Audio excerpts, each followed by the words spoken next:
মানুষ তার গণতান্ত্রিক অধিকার ভোটটা মানুষ প্রয়োগ করতে চায়, কিন্তু এরই ভিতরে গতকাল রাত্রে অনেকগুলো অনাকাঙ্ক্ষিত ঘটনা ঘটেছে যা আমরা বিভিন্ন নিউজ মাধ্যমে দেখেছি, এবং গাড়িতে বসে আমি নিউজ মাধ্যমে দেখছিলাম যে একই ধরনের ঘটনা অনেক জায়গায় ঘটছে কিছু রাজনৈতিক দল বা তাদের সদস্যদের দ্বারা। আমরা প্রত্যাশা করছি যে আইন শৃঙ্খলা বাহিনী তারা গত রাত্রেও চেষ্টা করেছেন, আজকেও নিশ্চয়ই তারা তাদের সেই চেষ্টা অব্যাহত রাখবেন যাতে মানুষ জনগণ একটি শান্তিপূর্ণ অবস্থায় তাদের ভোট প্রদান করতে পারেন। কারণ গত এক যুগেরও বেশি সময় ধরে মানুষ এই অধিকার থেকে বঞ্চিত ছিল। মানুষের মধ্যে অত্যন্ত উৎসাহ উদ্দীপনা আছে। আমি সকলকে আহ্বান করব, আসুন আমরা সকলে মিলে চেষ্টা করি মানুষ যাতে শান্তিপূর্ণভাবে সুন্দরভাবে তাদের এই অধিকারটি প্রয়োগ করতে পারে, এবং আমরা সকলে মিলে একটি আমাদের প্রত্যাশিত সুন্দর বাংলাদেশ আমরা গড়ার উদ্যোগ গ্রহণ করতে পারি। তাহলে জয়ের ব্যাপারে আমরা আলহামদুলিল্লাহ আমরা কনফিডেন্ট, আমরা আশাবাদী জয়ের ব্যাপারে।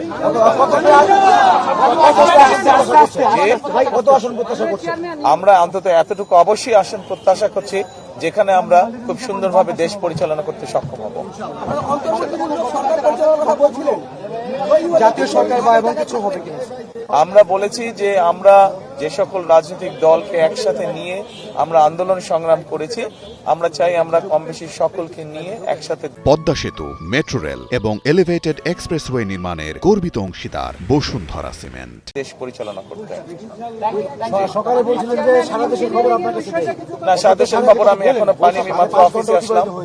আমি 5 ঘন্টা অতিবাহিত হয়েছে, কিন্তু আমি তো ঘুরছিলাম এতক্ষণ, বিভিন্ন জায়গায় আমি গিয়েছিলাম, কাজে আমি খবর নিতে পারিনি। এরই ভিতরে আমি মোবাইলের মাধ্যমে যে বিভিন্ন আপনারা যারা সংবাদ মাধ্যম আছেন আপনাদের বিভিন্ন খবরগুলো আমি দেখছিলাম, আপনাদের খবরেই দেখলাম আমি যে বিভিন্ন জায়গায় এখনো কিছু অপ্রত্যাশিত ঘটনা ঘটছে। কোন একটি রাজনৈতিক দল এখনো কিছু অপ্রত্যাশিত ঘটনা তারা বারংবার ঘটিয়ে যাচ্ছে। কাজে আমরা চাই না যে এসব ঘটনা ঘটুক।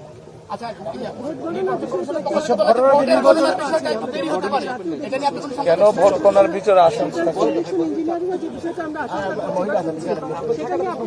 আমরা মনে করি যে মানুষ যদি বেরিয়ে আসে, সাধারণ মানুষ, এই দেশের মালিক হচ্ছে মানুষ, এবং তারা যদি বেরিয়ে আসে, তারা যদি তাদের অধিকার প্রয়োগ করে, ভোট সংখ্যা যত বেশি বাড়বে, ভোটারের সংখ্যা যত বেশি বাড়বে, আমরা বিশ্বাস করি যে সকল ধরনের ষড়যন্ত্রকে প্রতিহত করা যাবে।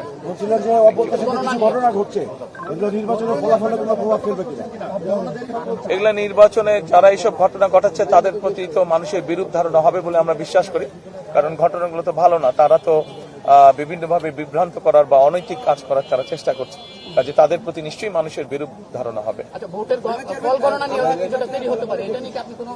ফল গণনা নিয়ে কেন দেরি হবে? দেরি হবার কোনো কারণ নেই।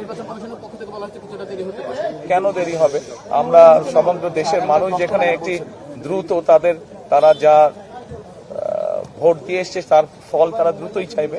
আমরা আশা করব যে নির্বাচন কমিশন চেষ্টা করবে যাতে দেশের মানুষ দ্রুত তার ভোট প্রদানের যে ফল সেটা তার শেষে মানুষকে।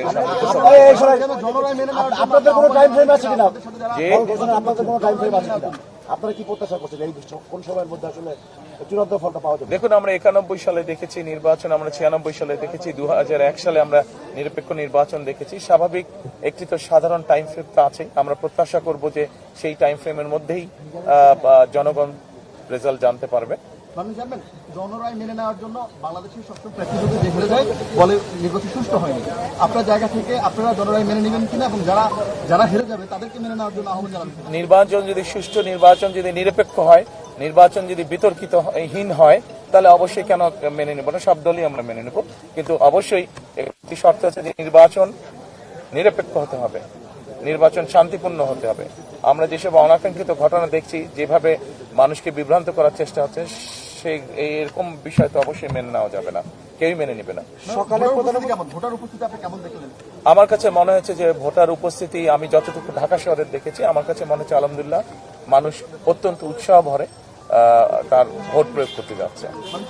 17 বছর আপনার এই ভোটের দিনটার জন্য আপনারা আন্দোলন করেছিলেন, আপনার হাজার হাজার নেতাকর্মী খুনের শিকার হয়েছেন। আজকের দিনটি কি আপনাদের সেই আন্দোলনের একটি সফলতা কিনা? এটা শুধু আমাদের আন্দোলনের সফলতা না, 17 বছর ধরে বাংলাদেশের কোটি কোটি মানুষ, কোটি কোটি ভোটারই ভোট থেকে বঞ্চিত ছিল, ভোট প্রদান থেকে বঞ্চিত ছিল। আমি মনে করি যে এটা সমগ্র বাংলাদেশে যে প্রায় 13 কোটি ভোটার আছে, সকলের জন্য একটি উল্লেখযোগ্য দিন, সকলের জন্য একটি স্মরণীয় দিন আজকের দিনটি। ধন্যবাদ, সকলে ভালো থাকবেন। Thank you. প্রধান উপদেষ্টা আজকে সকালে এই কেন্দ্রে ভোট দেওয়ার পর তিনি বলছেন যে ভোট উৎসব হচ্ছে, মানুষ সেখানে সম্পূর্ণ অংশগ্রহণ করছে, সেদিকে শেষ পর্যন্ত থাকবে, আপনি কি মনে করেন? প্রধান উপদেষ্টার কাছে যেহেতু উনি সরকারে আছেন, ওনার কাছে হয়তো ইনফরমেশন বিভিন্নভাবে থাকতে পারে। আমি যেহেতু এখনো সেভাবে সারা দেশে ইনফরমেশন জানেন, কাজে আমি এ ব্যাপারে বলতে পারবো না। আমি শুধু ঢাকা শহরে যতটুকু দেখেছি, আমি তো বললামই যে মানুষের মধ্যে উৎসাহ উদ্দীপনা আছে। আমরা বিশ্বাস করি গত 2 দিনে যেভাবে দেখেছি মানুষজন লঞ্চ, স্টিমারে, ট্রেনে, বাসে করে বিভিন্ন উৎসাহ নিয়ে দেশে ফিরে গিয়েছে, যার যার এলাকায় ফিরে গিয়েছে ভোট প্রদানের জন্য। আমরা প্রত্যাশা করি যে সেই উৎসাহটার প্রতিফলন আজকে নিশ্চয়ই থাকবে বিভিন্ন জায়গায়।